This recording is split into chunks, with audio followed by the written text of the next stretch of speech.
So the other day I was just doom scrolling on TikTok and I saw a video about parkour fails where it was people just face planting straight into the concrete like it was a cartoon or something. And I was just sat there staring at my phone thinking, why? I mean, what's the point of risking these crazy looking injuries just to look cool and do cool things? Because parkour, I'm gonna be honest, it does, look really cool to do. I mean, I remember when I was a kid, I used to watch those late for school parkours all the time. And wow, I used to be going crazy on those. But this TikTok got me thinking about other weird hobbies that people have. I'm not saying parkour is a weird hobby, it just like something clicked in my brain and here we are, looking at some weird hobbies that other people have. And obviously these aren't all the weird hobbies, these are just all I can think of. But let's start with caving, because this is one which I will forever be confused by. Because how can someone look at a place like this knowing that it's got some crazy name like Disappointment Pot, which is what we're looking at right now, knowing that there have probably been some sort of casualties in here, and think, hell yeah, we're going inside? Like, it doesn't make sense to me, because the only thing they do when they go in these caves is go to the end, reach their end, turn around and come back out. And I guess I would kind of somewhat understand it if it was like a 20-minute thing, 10 minutes in, 10 minutes out and you're done. But they do this for hours. They sit in spots like this for hours. It doesn't make any sense to me. And of course, it's not a real caving experience if there's not one place where you look like this, damn near struggling to breathe and move. So right now I'm breathing out.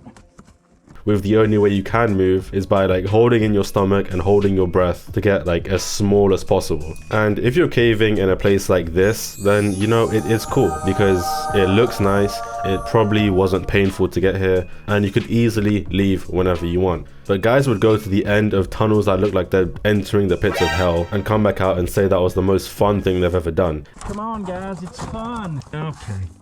This is fun. And the worst part about all of this is that if I show any of my friends a video of any sort of caving, they look at me like I'm the crazy one, talking about some claustrophobia. Like, come on, he can't breathe. I can't be the only one thinking this is crazy. Anyways, let's move on to bullfighting, which is a hobby which can only be described as high risk, low reward. Because what the hell do you gain from flashing a bull? Well, oh shoot.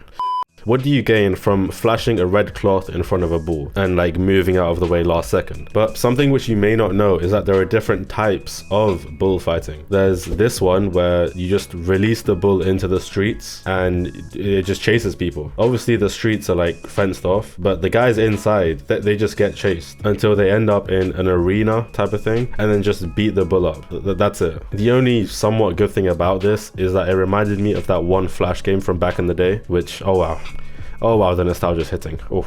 But as a kid, I did kind of think this bullfighting thing was kind of cool until I looked into a video for, research for this video. And the guy has a sword.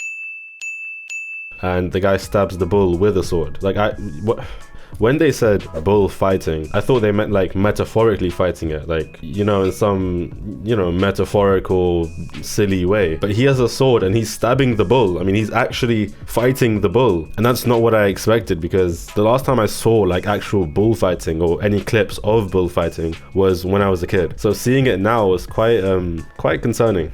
Next up, let's talk about storm chasing, because this one, wow, this one was so dumb that I genuinely didn't think it was real, because I had seen the show Storm Chasers when I was like 5 years old. So somewhere deep in my memory, I knew people did this, but I thought Storm Chasers was a movie, like some sort of Marvel level, cinematic masterpiece or something. But no, this is a real thing that people do. So what the point of it is you go like close to a tornado, take measurements of like wind speed and stuff, take pictures of it, try aura farm, and then get the heck out of there without being harmed, of course. And in my mind, like right now, I'm just wondering like how many people genuinely just want to show up to a tornado and look at it. But apparently there are enough people for multiple companies to be running tours to take you storm chasing with a group of people for the low price of $2,500 or about £1,800, which is the cheapest package that I found on this website. Then again, it's for about 5 days, so I'm not really complaining. But of course, I'm getting a bit off track.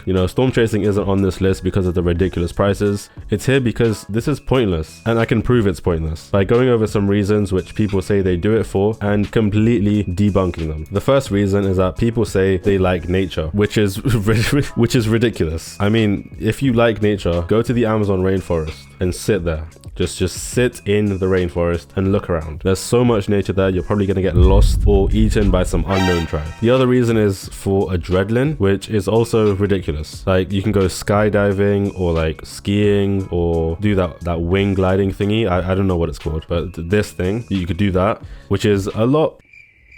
I was gonna say it's a lot less dangerous, but I don't think so. Well, it's a lot cooler, at least. Moving on, we have exploring abandoned buildings. And this applies especially for places which are meant to be creepy, like asylums or hospitals or, you know, places like that. But this one, I can kind of see why people do it. Humans have this natural desire of wanting to discover the unknown. You know, it's the same reason we spend millions and millions of pounds or dollars to send rockets into space, because like we want to know what's up there. I think it's stupid, but that's a topic for another time. So when it comes to exploring abandoned buildings, I don't really see the enjoyment of it, but I understand why people do it. And I mean, if abandoned buildings look like this, then I might take a crack at it. But this isn't The Last of Us, so most of the buildings look like this.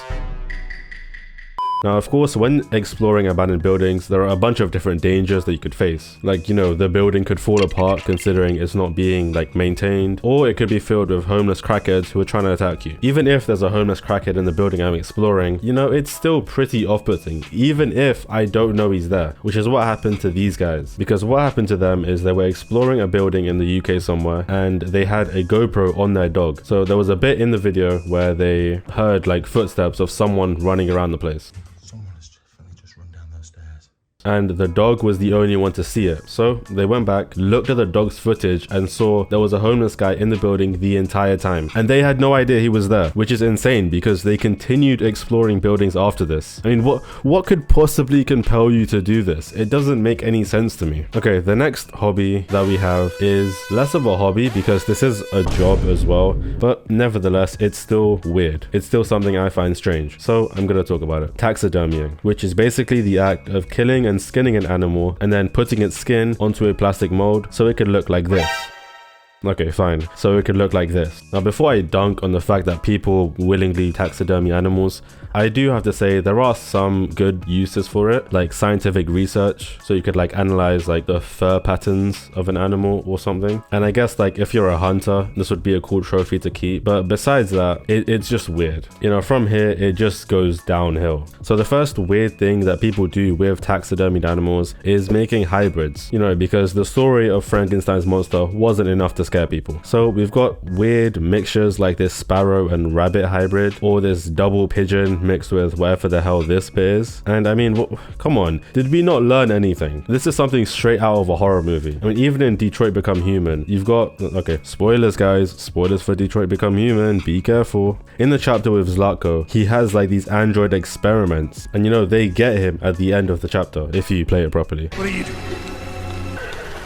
Get away from me! And like, we can learn from this, but people are like, it's like people don't pay attention to horror movies. I mean, I'm not saying that the animals are gonna come back to life, but I'm saying like, this is weird. Also, what the hell do you do with it once you're done? This isn't really something you'd frame, like a drawing you made when you were 6 years old. And like, if this is on your wall or in your room somewhere, it's just gonna freak people out, because what the hell? Like, imagine walking into your friend's house and seeing a dead cat that looks alive and it's just staring you in the face.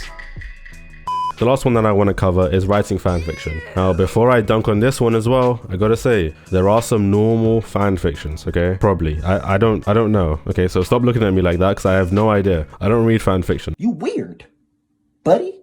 But there are probably some normal ones where people just want like a story in their favorite show to go a different way, you know? Yeah, it happens. But the weird fanfictions, oh wow, they get weird. They get really bad. And you could tell it's really bad because I learned a new word, smut, which basically means a story or a book with explicit sexual scenes or detailed descriptions of physical intimacy and sexual desire, which basically means this book's filled with some freaky shit. So after learning this word, I obviously went to Wattpad, which is like the main fanfic site, and I typed in Shrek X. The X obviously showing that I want to, you know, ship Shrek with somebody else. And boy, oh boy, this thing worked like a cheat code. I went right to the belly of the beast when it comes to weird fanfiction. Like, there were so many different stories. Oh boy, where do I even begin? We've got Shrek with Donald Trump, Shrek with Donkey, Shrek X Gru, Ronald McDonald, Toothpaste, Dora the Explorer, the literal child,